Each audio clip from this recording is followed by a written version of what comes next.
Shalom, shalom. First and foremost, I want to give all praise, honor, and glory to Yahweh, Bahashim, Yahweh Shai, Bahashim, Rakakadash.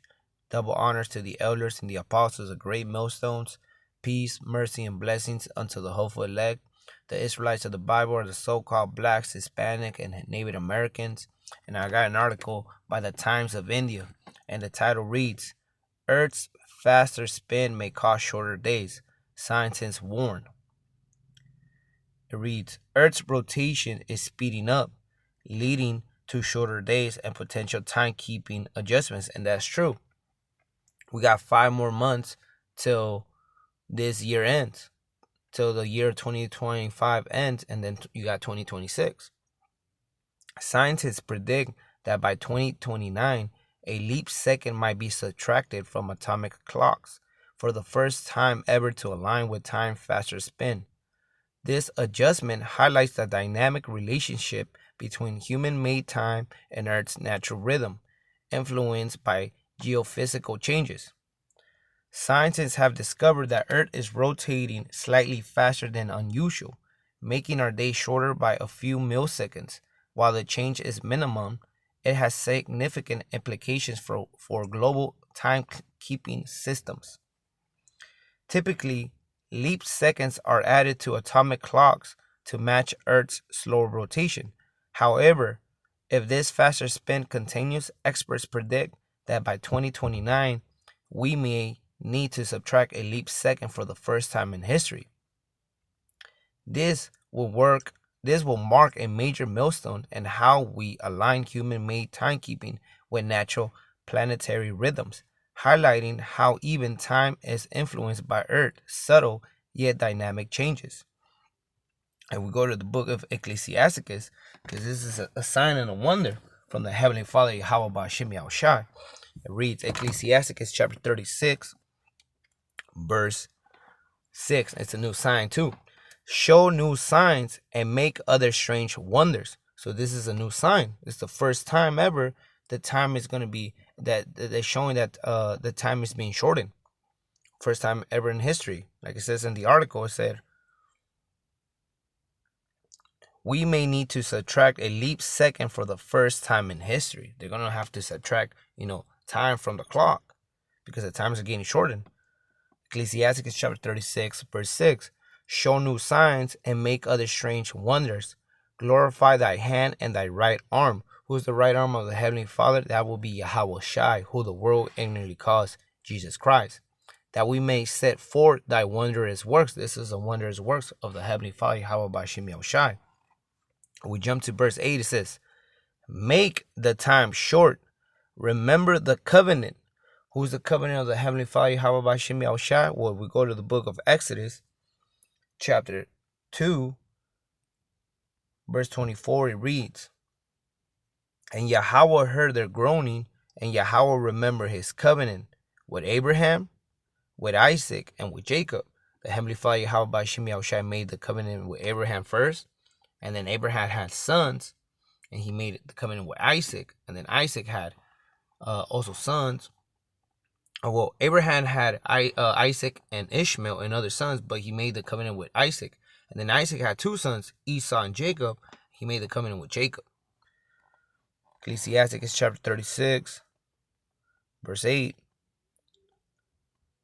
Make the time short, remember the covenant, and let them declare thy wonderful works. We jump to 11. Gather all the tribes of Jacob together, and inherit thou them as from the beginning. So right now, all the elect man of the Heavenly Father, Yahweh Ba'Shem Yahushai, are waking up, and they're getting gathered by the Heavenly Father, Yahweh Ba'Shem Yahushai, by his word. And they're getting gathered from the four corners of the earth, because we got cursed, and part of the curse, since for not following the Heavenly Father, Yahweh Ba'Shem Yahushai, was that we were going to be, scattered to the four corners of the earth. Our foreign fathers were scattered to the four corners of the earth. So if our foreign fathers were scattered to the four corners of the earth, that means the elect man were scattered in those four corners of the earth too. We could back that up with the book of Ezekiel. Ezekiel chapter 36, verse 24. It reads, For I will take you from among the heathen and gather you out of all countries and will bring you into your land. So that's where we were scattered to with the other heathen, with the other nations. Also in the book of Matthew, chapter 24, 24 verse 30, when the Heavenly Father Yahweh sends his son Yahweh Shai to come and redeem his elect man and also to judge these other nations, he's gonna be beaming them up with his angels, which will be in those so-called UFOs ships. It's the book of Matthew, chapter 24, verse 30. And then shall appear the sign of the Son of Man in heaven, and then shall all the tribes of the earth mourn. All the tribes of the earth are gonna mourn. Some are gonna mourn for happiness and joy, because that will be the elect man, because of they know what's gonna be going on when that happens, when the Son of Man comes back. And others are gonna be mourning out of fear because they don't know what's going on. And they should see the Son of Man coming in the clouds. Those clouds represent the UFOs of heaven with power and great glory. So that he's going to come with great power and great glory. And he should send his angels. The angels are going to be in those UFO ships, so-called UFO ships, with a great sound of a trumpet. And they should gather together his elect from the four winds, from one end of heaven to the other. So that's how he's going to be gathering all the tribes of Israel.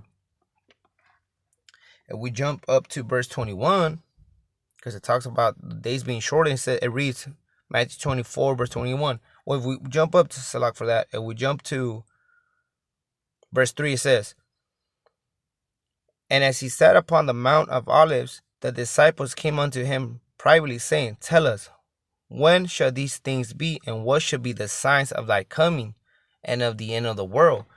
Right now we're getting that sign. The time is getting shortened. So that's a sign of the coming of Yahweh Shai, and the end of the world as the end of the world of Esau Edom. Like it says in the book of Second Esdras, backup scriptures. Second Esdras chapter 6 verse 9. For Esau is the end of the world, and Jacob is the beginning of it that follow it. So when Yahweh Shai comes back, it's going to be the end of the world of Esau Edom, the so-called white man, his kingdom. Matthew chapter 24, verse 3. And as he sat upon the Mount of Olives, the disciples came unto him privately, saying, Tell us, when shall these things be, and what shall be the sign of thy coming and of the end of the world? So we jump to verse 21. It says, For then shall be great tribulations. Right now there's tribulations going on in the world. Northern Kingdom right now is getting deported. Southern Kingdom is about to be also taken to jail or get deported if they have a crime record, even though they're citizens of this a kingdom, which is called United States. People are not they're fearing of going out of their houses to work or do anything because of deportation. A lot of things going around the world. For then shall be great tribulation, such as was not since the beginning of the world to this time, no, nor ever shall be. That's going to be Jacob's trouble too. Jacob's trouble is around the corner. And except those days should be shortened, there shall no flesh be saved. But for the elect's sakes, those days should be shortened. So for the elect's sakes, the days are being shortened. Because if not, no flesh shall be saved, because all hell is going to be breaking loose. Just like it says in the book of Daniel, chapter 12, verse 1. Chapter 12, verse 1, it reads, And at that time shall Michael stand up, the great prince, which standeth for the children of thy people, and there shall be a time of trouble, such as never was since there was a nation, even to that same time. And at that time thy people shall be delivered, every one that shall be found written in the book. And that will be the elect man, and also the people that Heavenly Father is going to have mercy with to save. We'll go back to Matthew chapter 24, verse 22, like it reads, And except those days shall be shortened, there shall no flesh be saved. But for the elect's sakes, those days shall be shortened. And who are the elects? Well, those were the men that were predestined, like it says in the book of Ephesians, chapter 1, verse 4. This is the book of Ephesians chapter 1 verse 4. According as he had chosen us and him before the foundation of the world, that we should be holy and without blame before him in love. So the Heavenly Father, Yahweh Ba'Shem Yahushua, have chosen his elect man before the world was created by his son, Yahweh Shai. Verse 5, having predestinated us unto the adoption of children by Yahweh Shai. So those elect men were predestined for it. To himself, Ephesians chapter 1 verse 5, having predestinated us unto the adoption of children by Yahweh Shai to himself, according to the good pleasure of his will. Out of the good pleasure of the will of the Heavenly Father, Yahweh Ba'Shem Yahushai, because he is creator and of all spirits of good and evil. So he decides too. Verse 6, to the praise of the glory of his grace, wherein he had made us accepted in the beloved. So that's why the times are being shortened. It's for the sake of the elect man. And with that, I want to give all praise, honor, and glory to Yahweh, Bahashem, Yahushai, Bahashem, Rakakadash, Shalom.